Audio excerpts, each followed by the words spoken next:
गिरीश बापट यांच्या निधनानंतर रिक्त झालेल्या पुणे लोकसभेच्या जागेवर लवकरच निवडणूक लागण्याची शक्यता आहे। पण आता पुण्याच्या जागेवरून काँग्रेस आणि राष्ट्रवादी काँग्रेसमध्ये रस्सीखेच सुरू झालेली आहे। अजित पवारांनी राष्ट्रवादीची ताकद जास्त असल्याचं सांगत पुण्याच्या जागेवर दावा केलेला आहे। त्यामुळे निवडणुकीच्या घोषणेआधीच महाविकास आघाडीमध्ये खडाजंगी सुरू झाल्याचं पाहायला मिळतंय। पुणे लोकसभेवर राष्ट्रवादीचा दावा, काँग्रेसपेक्षा राष्ट्रवादीची ताकद जास्त, अजित पवारांचा माघार घ्यायला नकार, पुण्यावरून काँग्रेस राष्ट्रवादीत जुंपली। आज राष्ट्रवादीची ताकद इतर पक्षांच्या तुलनेमध्ये महानगरपालिकेत आम्ही दाखवली।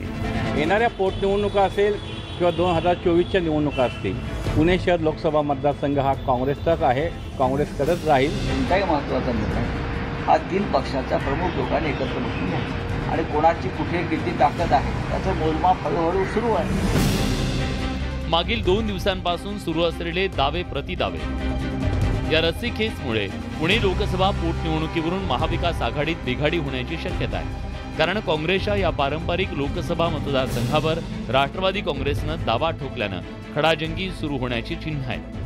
कारण काँग्रेसनं काहीही म्हटलं तरी पुण्यात काँग्रेसपेक्षा राष्ट्रवादीची ताकद जास्त असल्याचं सांगत अजित पवारांनी पुणे लोकसभेवरून माघार घ्यायला नकार दिलाय।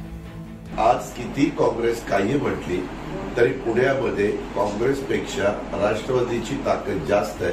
पुण्याची जागा माझ्या माहितीप्रमाणे विठ्ठलराव गाडगीळ साहेबांच्या नंतर कधीही ही जागा काँग्रेसला दिल्यानंतर काँग्रेसने एकदाही जिंकलेली नाही। गिरीश बापट यांच्या निधनानं रिक्त झालेल्या पुण्याच्या जागेवर लवकरच निवडणूक लागण्याची शक्यता आहे। त्यामुळे मागील 4 दिवसांपासून राष्ट्रवादीचे नेते सातत्यानं पुण्याच्या जागेवर दावा करतायत। पण पुणे मतदारसंघ काँग्रेसचा असल्यानं काँग्रेस पुण्यावर अडून बसल्याचं दिसतंय। पुण्याची लोकसभेची जी जागा आहे ती आता काँग्रेसनेच लढवलेली आहे। आतापर्यंत काँग्रेसने लढवली आहे, आताही काँग्रेसच लढवणार। त्यामुळे कोणती शंका असण्याचं कारण नाही।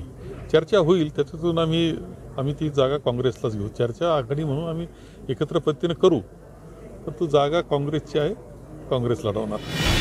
एकंदरीतच पुणे लोकसभा पोटनिवडणुकीवरून महाविकास आघाडीत वादाची ठिणगी पडल्याचं पाहायला मिळत आहे। दोन्ही पक्षांमध्ये पुण्यावरून उडाताण सुरू झाली आहे, पण उडाताण करतानाच तुटण्यापर्यंत जाऊ नये आणि महाविकास आघाडीत निवडणुकीआधीच बिघाडी होऊ नये याची काळजी सर्वच पक्षांनी घेणं गरजेचं आहे। Bureau report, news 18 Lokmat. महाराष्ट्राची खबरबातमध्ये आता वेळ झाली एका ब्रेकची। बघत रहा न्यूज 18 लोकमत।